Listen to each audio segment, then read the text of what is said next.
listening to Managing Leadership Anxiety, Yours and Theirs, a podcast offered in partnership with Missio Alliance. Each episode, we discuss internal and relational pressures, how they block effective leadership, and how we can move through them to a greater health. And now your host, Steve Cuss. Folks, my guest today is Sean Palmer. Sean's on the Missio Alliance network as a contributor. He's also the teaching pastor at Ecclesia Church in Houston. That's the church that Chris C. founded and still leads. Sean's also an author. He wrote a magnificent book called Unarmed Empire. And he's currently working on a fascinating book that integrates knowledge of the Enneagram into teaching people how to be more effective public speakers and preachers. We covered a wide range of topics, but I was interested in getting Sean's thoughts on the Enneagram, particularly how it relates to preaching. And that's where our first question started.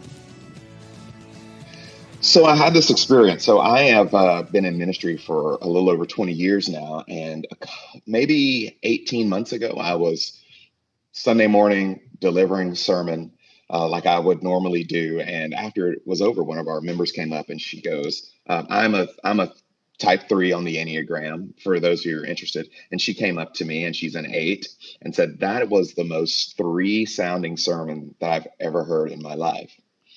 And I looked back over what I said, particularly at the beginning of that sermon, and it was all about kind of making plans and choices and some determinative things that I think are really helpful, but also come very naturally to me. And I thought, she's probably right. And so I started paying a little bit of attention to who responded in what ways to which messages, and knowing, because at our community, a lot of people have done a lot of intense and long-term Enneagram work. So they know about themselves really well and how they exist inside their number. And what I was noticing was that there were certain people who responded to certain messages in certain ways, or certain parts of messages. And I could kind of see, this lady here, I know that she's a 4 and she's responding this way to this message. It's not just about how she's feeling or what's going on in her life. There's something about her that this really resonates with or doesn't resonate. So I started thinking more about that.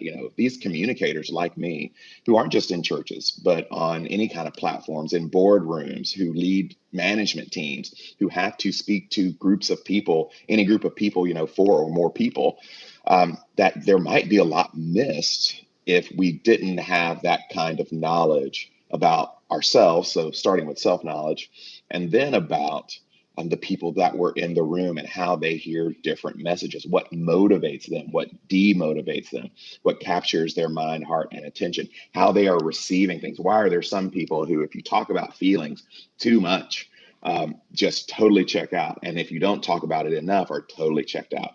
And especially coming from, our intelligence centers of doing, feeling, and thinking, what does it look like to really press in on people who need to bring up a lot of feeling, or people who need to bring up a lot of doing? Because if I think if I'm not intentional about that, then there are people who God has given me to care for that are going to get missed. So that's what kind of launched that for me, is just wanting to be a more well-rounded communicator, where the things that I was saying to people were actually connecting with people and doing the intended thing. And that in a church, the size of my church, that we were getting a well-balanced diet, that everything wasn't about doing. And the people who love doing and respond well to doing really hop into that. But there are some people who they really need to think about things for a long time before they do, or there are people who are repressed in their feeling, and we need to help them bring up those sorts of issues so they can move forward in a healthy way. And they're the first ones to dive in maybe into doing something. But we are a church, and so churches are 365, 24/7. We can burn those people out too. So that was what launched it. And I think it's wise for communicators, even in a forum like a podcast like this, to be mindful of the different ways that people receive information and then what they do with it once they receive it. Yeah, it's a fascinating concept. I think most communicators with any skill have been taught that at least 1/3 of your preparation has to keep the audience in mind and their context. You're definitely taking that concept and deepening it massively. So when you think about the triad centers, that makes sense. I think the average preacher or speaker could handle thinking through the filter of the 3. but the Enneagram is 9 types with subtypes. How detailed do you coach people down to the subtypes and communicating to subtypes? Well, I don't deal with subtypes or what some people call instinctual variances and my coaching of other communicators very much at all. I think wings can be very important and subtypes can be very important at certain points, but because of the limited time you have in a communication, I think our intelligence centers are much more important. So if people are feeling repressed, thinking dominant, those kinds of things. So most of the work that I'm interested in right now, and I may find out differently as I get deeper into the writing, has to do with stances. Okay. And so I want to know how people receive information and how they process it. And that's stances gets me closer to that. So, for instance, my wife is a 1 on the Enneagram. I'm a 3 on the Enneagram. She is in dependent stance, which she hates that idea. But the more she has thought about it, she sees it. And I'm in an aggressive stance. And it really does matter how we share information with each other. She knows if she's going to share information with me, my first instinct, not because I'm a man, but because I'm a 3, is to do something with it, that I'm not going to feel something around it. And that I know that sometimes she is going to wait for me to instigate something or to take the lead because she is in a dependent stance. That does not mean that she is a dependent person. That means that she is going to be more concerned about me in an interaction than I would naturally be about her in an interaction. So, so she's on the more virtuous end on that deal. And those things are really important. So if if you've got a congregation, and this happens in a lot of university towns, right, where a preponderance of the congregation identifies 5s on the Enneagram, those folks want a thoughtful, worked out process before they engage at a serious level. And that they also like to mock an idea in those circumstances is to mock a human being because they so closely identify with their ideas. That's something that a communicator, a pastor, for instance, would really need to know, because you can lose your job over those sorts of things. And not only that, you've been well ineffective until you lose your job. So those are the kind of things that are just really important for communicators to know. If you're on a board, if you work for a board, for instance, and they have a lot of 5s, just to keep with that same example, you have a new proposal project that you want to launch. You need to walk into that board meeting having done your homework, because they are not going to sign off until they feel like that has really been researched and well studied, and there is support for it. And they will support an idea even if they don't agree with it, if it seems like you've done your work and it's sound. So those are my interests. I think what you're sharing is extremely helpful because in the work I do, I help leaders study the nature of change and resistance. And you are doing that same thing. You are helping communicators take responsibility to improve their communication. Because I think what happens, right, Sean, is a lot of communicators say, well, they're the problem, right? Mm-hmm. They don't actually understand that the way we are communicating is contributing to the problem. And I think it sounds like you're giving us some tools to help us to take more responsibility for our capacity to truly communicate and hear what someone else is saying. Yeah. Well, I would hope so. And part of that is knowing how you receive information too and how you process it. So everyone doesn't process information the same way that I do. So I need to make sure, just like a therapist would, just like a coach would, that I am disseminating information in ways that is maximally helpful for the people that I want to help and enlist for whatever cause that we're a part of. And I think stances are a good way to do that. I still am a little muddled on stances. It'd be helpful to hear just a quick overview of the 3 stances. Yeah, so there are 3 stances. One, as I mentioned before, is the aggressive or assertive stance, and those are 3s, 7s, and 8s. So, I mean, the language around that is that they kind of move against others or take action to get their needs met. Then there is the dependent stance, which is 1s, 2s, and 6s. Some people also call that the compliant stance. They move towards others. And then there's withdrawing stance, which is 4s, 5s, and 9s. And that's kind of moving away or inward when dealing with others. And, my teacher, who you mentioned before, Suzanne Stabile, says that that stances really are kind of the heart of Enneagram work. And I have found that to be true. One, because you don't have to, you have 9 stances. You have 9 types, right? And then you have instinctual variances or subtypes. Then you have wings. And then introvert, extrovert comes into play with that a little. And then all of the other stuff, as someone who's done pastoral work, you know this, and you got all these other factors. Stances at least gives you, okay, this person is aggressive, withdrawing, or dependent. And so that helps me help them. And it's also for people who get stuck. And I don't know where my number is and all this. If you go back and look at stances and how stances operates, that can at least help you narrow it down to 3, right?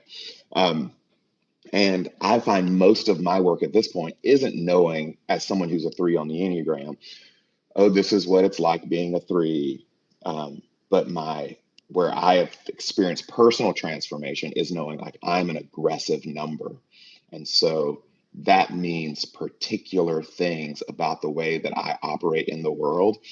And I have so many examples just in the last 2 or 3 years with me and my wife, with her being in an independent stance and me being in an aggressive stance, just how things have played out.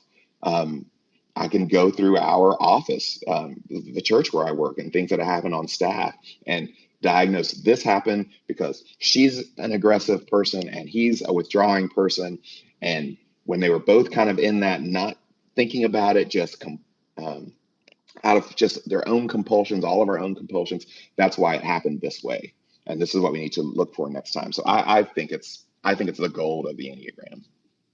I think I really appreciate that. I think there are still, as much as it's become so popular and so dealt with, there's still a grave concern of how many people use the Enneagram to try to inflict it on another person, rather than the way you're describing it is much more pastoral. You're studying it in order to bring health, be aware of your own impact on people.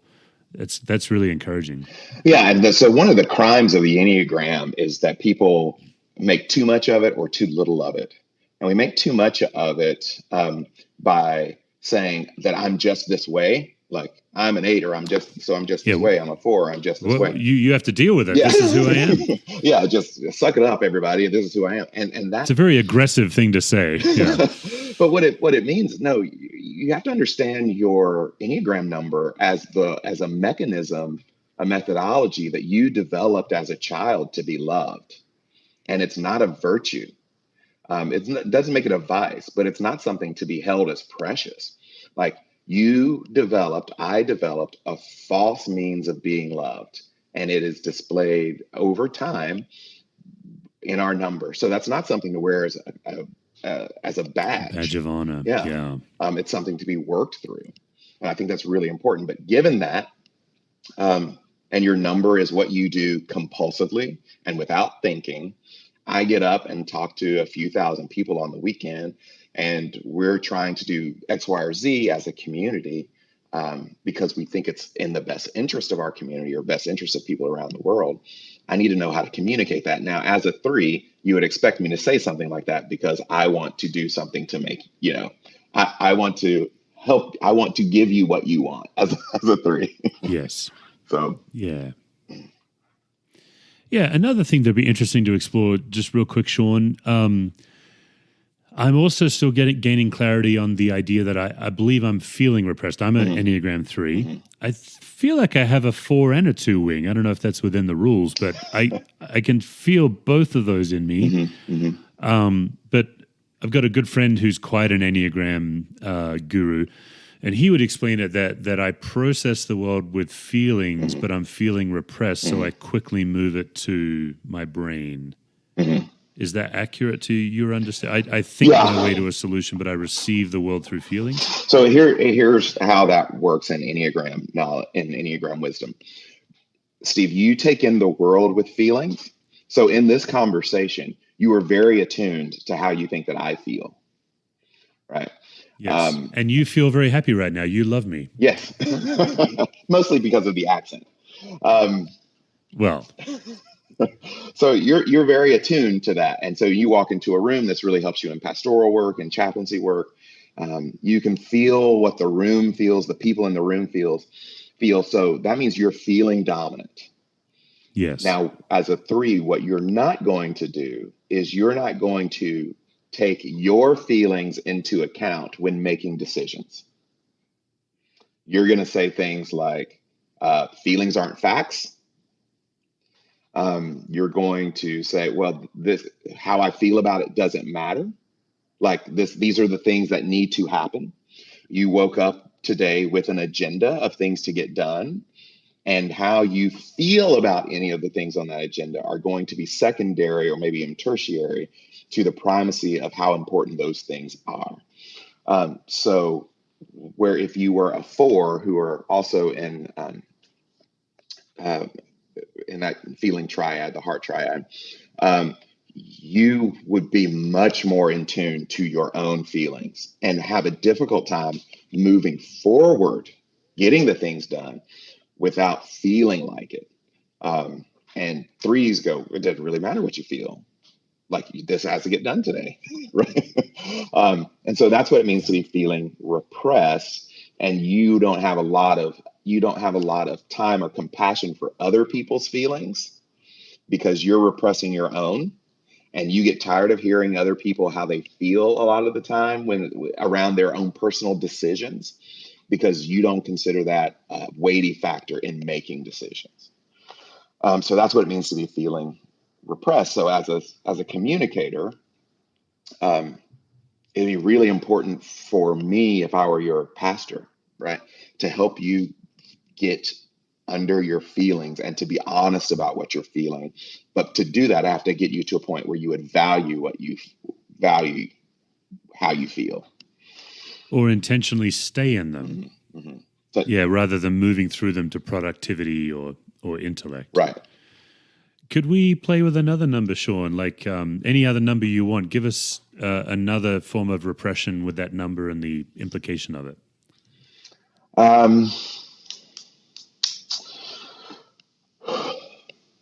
I would say, so we'll just do 4s, right? Since it's really close. Well, let's do 1s.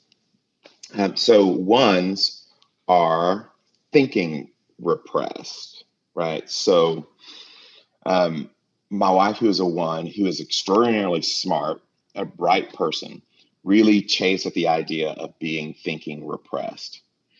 But what that means for 1s who haven't done a lot of Enneagram work is that your feelings are driving much more of the train than you think. So my wife has particular opinions about things in the world that she has done a lot of thinking about and processing, a lot of reading, a lot of studying. But she felt her way into the thinking about it. So there might be a situation in the world that angered her, right? And so her anger drove her to doing more thinking about it. And so she has to bring up the thinking. It doesn't mean that they don't think. But she's also like, because you can be, whatever your dominant center is, some of the numbers can be repressed in the other 2. And it's like a 3-legged stool. But she also thinks thinking is doing. So 1s are, because she particularly is more doing repressed than thinking repressed. because she thinks thinking about something is the same as doing it, right? And that's another way that people function in the world. Fives also think that thinking about something is doing it. Um, so you have thinking, feeling, and doing, and all of us are dominant in one and repressed in one, but given some various shades and which number is which, you can be more or less repressed in the other two. And they're all there. You're doing them all the time. It's just about which one is kind of driving the train. So if you think of thinking, feeling, and doing as a tricycle, there's one wheel in the front that is doing all of the steering, and the other two Yeah. in the back. And to have a balanced life, you're trying to make sure that the two in the back are at least the same size as the one in the front, and not kind of like wobbly, or one's way bigger than the other. And a stool's another good way to think about it, so it's not teetering off. But everybody is a little shade of different. Um, and a lot of that comes with life practice and things that only a person can know. Like there are a lot of very productive ones in the world who are doing repressed, but they come home and they're exhausted, right? Because they have learned how to function in the Yeah. workplace at a high rate of productivity. And so they come home and you get this stereotype of ones where they want perfection and everything, but you get to their house and their house isn't really clean or put together. I mean, no, it's not that stereotypical super tightly wound one perfectionist that people get taught. That's because they have burned all of that off at work. They burned all of their doing, all the doing that they have to give. They did at work. And just like some people, like eights, just don't have a lot of feeling to give, right? So there's a story, and I can't remember who told it, of a professional woman who worked in an environment with a lot of other women, and it was very collegial, and they shared a lot and talked a lot. And she felt like she didn't fit, particularly with some people on her team. She was an eight. And she had to finally tell some folks that she worked with, said, look, I love you, but I've got about this much feeling, very low level of feeling. And all of that goes to my husband and my kids. And so the individual person, it varies a little bit, but generally speaking, that stance work is where to figure out how that all works for you. So that's kind of a rough sketch. It's really helpful. And particularly, you gave us several metaphors, but I think the tricycle metaphor is a great, very tangible way to think about it. You've also spoken elsewhere, Sean, just about lessons in leadership and learning how to let people treat you and coaching people how to treat you as a leader. I think I have found the Enneagram to be equally helpful because I'm a white, male, suburban lead pastor. Mm-hmm. I'm in the very center of power. And so I find that there are some people who ascribe to me a mistrust before I have lost their trust because of my stereotypical thing. Mm-hmm. Mm-hmm. And I've heard you, I think it was on your own podcast, the Not So Black and White podcast, I think is where I heard you talk about how you had to coach people on how to treat you as a human being. And I've also found that helpful, just to show people I'm a human being. I'm exactly human size. I have feelings and thoughts, because they tend to caricature me into something that I'm not. Mm-hmm. Tell us how the Enneagram is helpful in that, or any reaction you had to that. Well, actually, that's weirdly something that I learned years ago from Dr. Phil, of all people. Yes. I'd heard him speak. I think maybe I'd watched a YouTube video or something, and he said, you train people how to treat you. And so there are things that all of us will accept, won't accept, behavior from other people.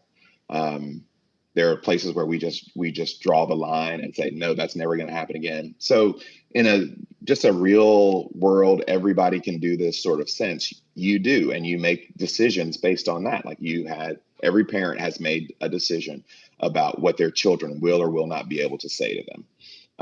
We make decisions about what our bosses will or will not be able to say, because if they go over the line, we're done, we're gone. I think to be really clear about, if you're being treated in a way that is unacceptable to you, somewhere along the line, you have suggested to people that is acceptable to you. And it takes a lot of courage and to say, no, we're not going to do that anymore. And I deal with a lot of preachers who are at small churches. I've been at a small church before in my lifetime, and they complain about their pay, for instance. And I haven't gotten a raise in however many years, and they'll say all these things. And let me tell you, it's a clarifying conversation to go to your board, your leadership, or whoever makes those decisions, and say, if I don't get a raise to this much, I'm leaving. Right? Because for pastors, food costs the same, and cars cost the same, and housing costs the same, and clothes cost the same as they do for everybody else. So that's one of the ways that we've trained people how to treat us. So in terms of the Enneagram, though, what I found really helpful is to have people around you who also have some knowledge of the Enneagram, because if the Enneagram does anything for us, it initially gives us grace to understand that there are people that we love who see the world very differently than we do and understand the world very differently than we do. And once you start seeing that, like, oh, I behave certain ways and they behave certain ways, and we can carry that with a degree of grace and benevolence toward one another. I have found it incredibly helpful in my own dealing with people to say, oh, like, this is why I should treat so-and-so this way. And it's not coddling. It's not caving. It's like, this is what will actually make them feel and experience me the way I want to be felt and experienced as a loving, caring, generous person who wants the best for them and for me. Yeah, it's fascinating. My work is in family systems theory, and there's a technique called differentiation, which is the skill of being connected to people while being, even if you're in conflict with them, you don't write them off, you stay connected. And you're definitely giving us a way forward to stay connected to a broader group of people, a broader range of people, while still leaving self intact. Exactly. I would hope so. And part of differentiation really is, my wife's trained as a social worker and was a therapist for a year. She teaches now, but that idea, one of the toughest things, and you'll know this, Steve, from your work, one of the toughest things in life, whether it's in a marriage or with children, with parents, in a work environment, is how are we together and separate at the same time? And knowing where that is exactly differentiation. Like where I end and you begin, what I'm responsible for, like what's on my side of the fence, and then what's on your side of the fence, and being okay with letting you own what's on your side of the fence without feeling like I need to take it from you or for you, but also owning what's on my side of the fence. Like, this is my responsibility. This is, I said that, I did this, I'm responsible, I didn't follow through, whatever it was. And it just allows when someone accomplishes something, like, it can be completely theirs without me feeling like I need to step in and take any credit for it. When there's disagreement, like, where are the places where I messed up? Because I'm just trying to own what's mine to own and allow you to own what's yours to own. And the more I know about me, the better I'm able to do that for both of us.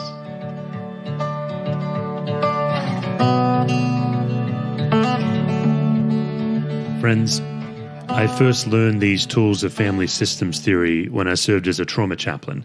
Many times a day, I would walk into a room and help people navigate what was really the worst moments of their life. What was most surprising to me was how my own anxiety would bubble up and sometimes get in the way of my ability to be fully present to people and fully present to God. And fast forward almost 25 years now, I use these tools of family systems theory every day in my leadership. There are many of the reasons why I'm not only surviving in leadership, but thriving. And for the last year or so, I've been going all around the country and even internationally and teaching workshops so people can interact with this material. And they're always wanting more when I'm done. I usually just do a couple of hours, sometimes a day. That's why on March 10th and 11th coming up, I'm hosting a 2-day interactive workshop where I'll give you all of these tools that I've been trained in. And not only will you learn about them, but you'll actually begin to put some of them into practice right during the 2 days. It's not a conference. It won't be where you're just sitting and listening. You'll actually be at a round table and you'll be workshopping some of these tools right there in the moment. So you'll come away after 2 days having already experienced some of these things that we teach on the podcast.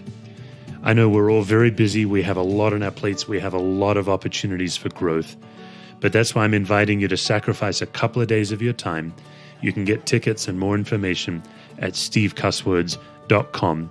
If you order tickets, be sure to use the promo code podcast for a little discount.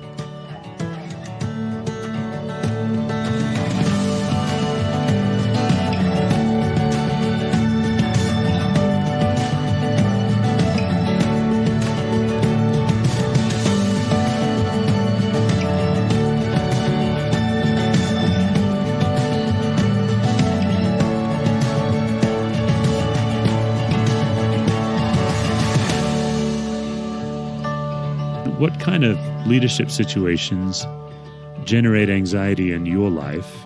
You don't have to give us an exhaustive list. Just give us 2 or 3 where you know if you're in this situation, you're going to be anxious.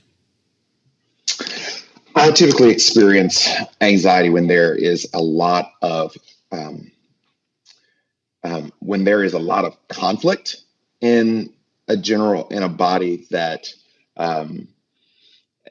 and the participants one or both don't want to actually work toward a responsible and honest conclusion. So those things come up for me when there are strong disputes in a church, because that's the context where I work, where I know that only one outcome is acceptable to one party, and that we are never going to reach that outcome. Because then I start worrying just about, and just to use Enneagram language, I'm a self-preservation 3. So I have a lot of extended preservation concerns, not just about myself, but about the institution as a whole and what the sacrifices will be. So those have always, since my first month in ministry 20 plus years ago, have been the places that create the most anxiety. That's when I'm not sleeping. It's usually kind of, what are we going to do about these 2 parties where we cannot get one party what they want? Yeah. And when you say you cannot get it, you might also be saying you are not willing to give them what they want because it violates something core. Great. I think another thing, Sean, is particularly leaders tend to be so others focused. Sometimes we can be the last to know that we're not well. How do you know when you're not well? I know when I'm not well is when I start to check out. When I feel like, oh, I'm not going to go in today, or I'm not going to give my best, or if I'm in a meeting and I have drifted off, I have checked out emotionally. And that usually happens where I feel like I've not been listened to. My thought has not been kind of acted on, encouraged. And it's like, okay, I've got these gifts, and if you don't want them, I'm just going to use them over here. And my behavior starts to slip in that I am pretty, this has been a great glory and shame for me. It's like, I have a very addictive personality. So when I'm doing something, I'm doing it a lot until I just have to stop. And so if I'm doing things that are against my own habit formation, like working out every day for me is habit form. That's a habit that's been formed. if I feel like if I don't have motivation for doing that, if I don't have motivation for getting up and reading, if I don't have motivation for getting the things, one of the ways I know that I'm checking out is that I have a list of things to do and I don't want to do them. If I'm kind of binging Netflix, those sorts of um, habits that degenerate and don't actually do anything. When I'm not doing something, that's when I know like I'm entering into a bad place. Great. Yeah. Another sign in systems theory that there's anxiety at play is when there's an over-functioning and under-functioning relationship between two people. And particularly, I would imagine as a 3 and as a leader, I'm going to guess that you would be more prone to over-functioning. Where have you seen in your life where you end up in an over-functioning relationship with someone? It's really interesting, Steve. I don't think that I overfunction. And I think it's one of the places where I have been really deliberate because I spent so many years as a full-time solo pastor of a church. And for 3 years, it was very bad. And I thought, if I don't get out of this over functioning, that is going to limit my productivity and my career as a pastor. Is actually one of the reasons I ended up at the church where I am now, is that we started looking seriously about 2 years before I came here. Like, where could we be where I could leverage my gifts, not have to function too far outside of my gifts too frequently, and not have to do it all. It's a place that, because I am so, our family is family focused. We spend a lot of time, a lot of concern with our girls, that I did not want to become that kind of person. And I really owe that to the youth pastor that I had when I was a kid, and the way that I saw him orient his life around the people who were most important. I would probably have a tendency to underfunction in anxiety. I am really great, in Enneagram language, I would move to the behaviors that are what we would call on the low side of 9. 9, yeah. So that is just checking out, numbing out, like, oh, I'm going to sit and play video games all day. That's when I know that that's much more the key to me of being in an anxious place than doing too much. Great. Thank you. The final question, I think it's unique for church leaders, but I ask any guest.